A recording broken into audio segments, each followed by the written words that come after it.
Hello and welcome to all of you in geography class. हम लोग भौतिक भूगोल के अंतर्गत हम विभिन्न विषयों पर चर्चा कर रहे थे। पिछले क्लास के अंतर्गत हम लोगों ने प्लेट टेक्टोनिक थ्योरी के बारे में जानकारी प्राप्त की थी।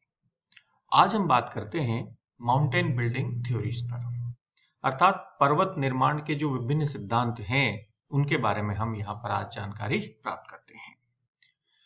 हम ये जानते हैं कि इस धरातल का जो सर्वाधिक महत्वपूर्ण उच्चावच है पर्वत, आखिर इनका निर्माण किस प्रक्रिया के द्वारा हुआ है, किस प्रकार से हुआ है, इसके बारे में विभिन्न विद्वानों ने अपनी मत प्रस्तुत किए हैं। वो जो विद्वान रहे हैं उनके मतों को हम विभिन्न वर्गों में बांट करके पढ़ते हैं।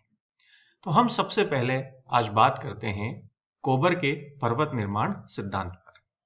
जैसा कि हम सभी जानते हैं कि ये जो पर्वत निर्माण सिद्धांत है जो कि कोबर ने दिया है, ये 1923 के अंतर्गत दिया है।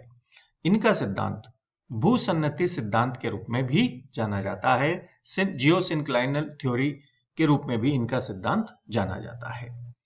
ये एक जर्मन विद्वान थे। इन्होंने जितने भी वलित पर्वत हैं उन वलित पर्वतों की उत्पत्ति की व्याख्या के लिए अपनी पुस्तक डेर बाउ डेर इर्डे में ये भूसन्नति सिद्धांत दिया था। इनका जो ये सिद्धांत है ये संकुचन शक्ति पर आधारित है, अर्थात धरातली भाग आपस में एक दूसरे की ओर आए हैं, उसके कारण से पर्वतों का निर्माण हुआ है, ऐसा इनका मानना है। इनकी मूल धारणा उसी रूप में है, इसीलिए इनका सिद्धांत संकुचन शक्ति पर आधारित है।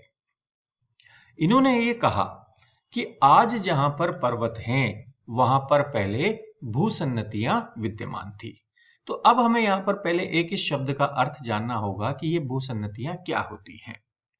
तो भूसन्नतियां सामान्यतः एक जलीय भाग होती हैं जो कि अत्यधिक लंबाई में किंतु कम चौड़ाई में और कम गहराई के अंतर्गत विस्तृत होती हैं, जिनके दोनों ओर या एक ओर दृढ़ भूखंड पाए जाते हैं, जिन पर नदियां अपर्दन के द्वारा मलबे का इनके अंतर्गत जमाव करती रहती हैं। तो वो जो जलीय भाग हैं, सकड़े उथले किंतु लंबाई में विस्तृत जो जलीय भाग हैं, उन जलीय भागों को ही भूसन्नति के नाम से जाना जाता है।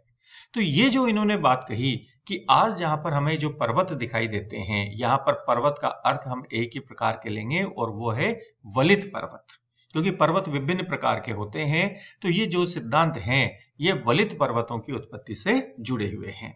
तो आज जहां पर पर्वत हैं वहां पर पहले भूसन्नतियां विद्यमान थी, जिन्हें कोबर ने पर्वत निर्माण स्थल बतलाया है, अर्थात यहां पर पर्वतों का निर्माण हुआ है इन भूसन्नतियों में ही।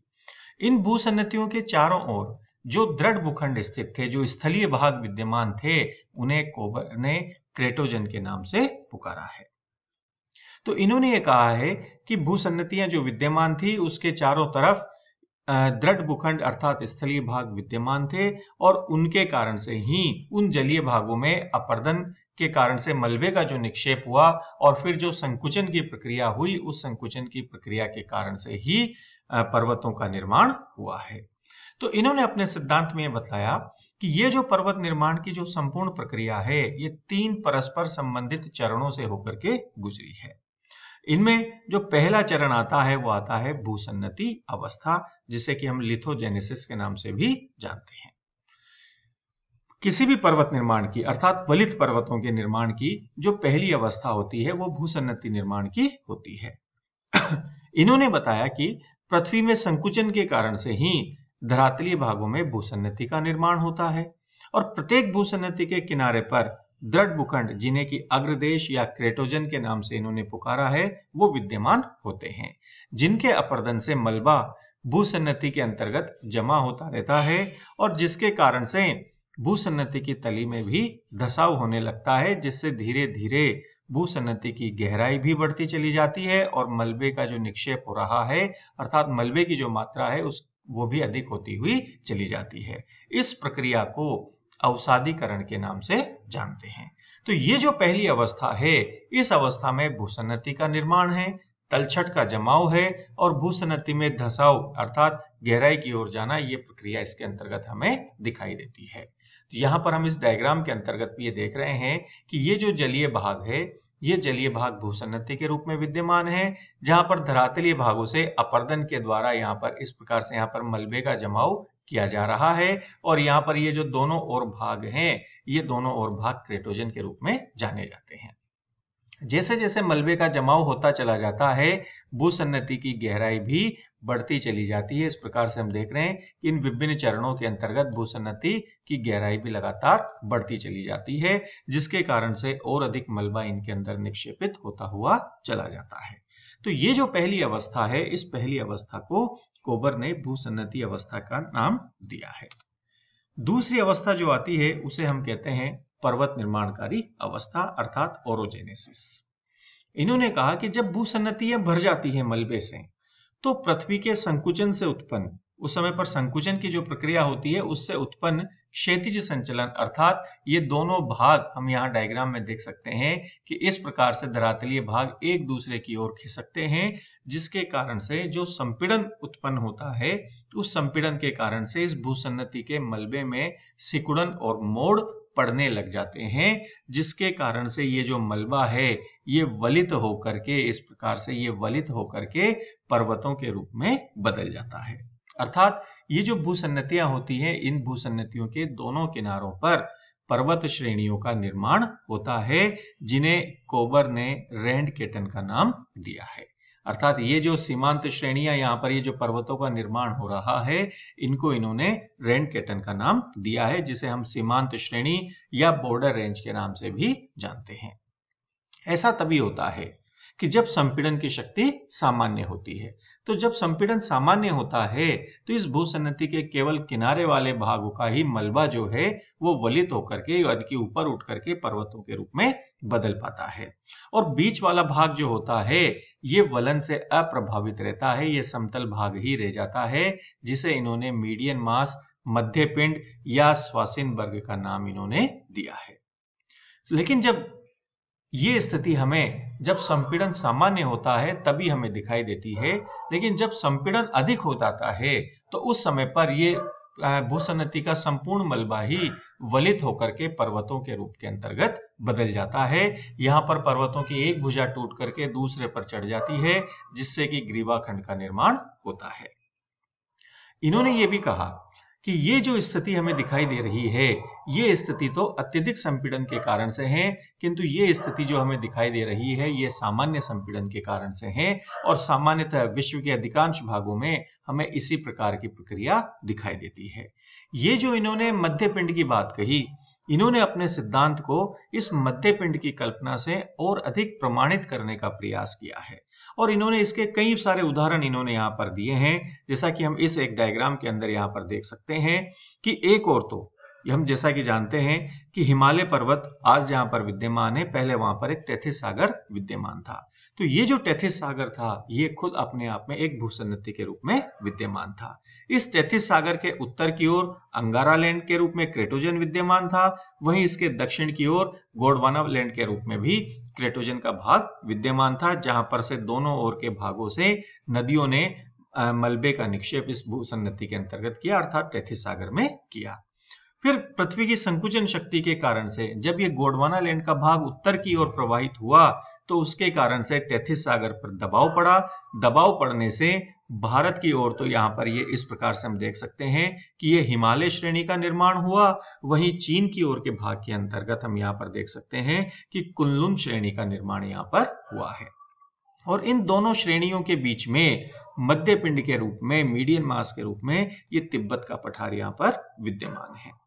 तो ये जो मध्य पिंड का उदाहरण इन्होंने दिया कि जैसे कुनलुन और हिमालय श्रेणी के बीच में तिब्बत का पठार है, ये अपने आप में मध्य पिंड का उदाहरण है, और इसी रूप के अंतर्गत संपीड़न की एक प्रक्रिया के कारण से ही इनका निर्माण हुआ है। इसी प्रकार के उदाहरण अन्य जगहों पर भी, जैसे कार्पेथियन और दिनारिक आल्प्स के बीच में जो हंगरी का मैदान है वहां, वो भी अपने आप में एक मध्य पिंड का है। वहीं एल्बुर्ज और जैग्रोस के बीच में ईरान का जो पठार है ये भी मध्य पिंड का उदाहरण है। वहीं पेरेनीज व एटलस जो पर्वत श्रेणियां हैं उनके बीच में भी जो भूमध्य सागर है ये भी मध्य पिंड का उदाहरण है।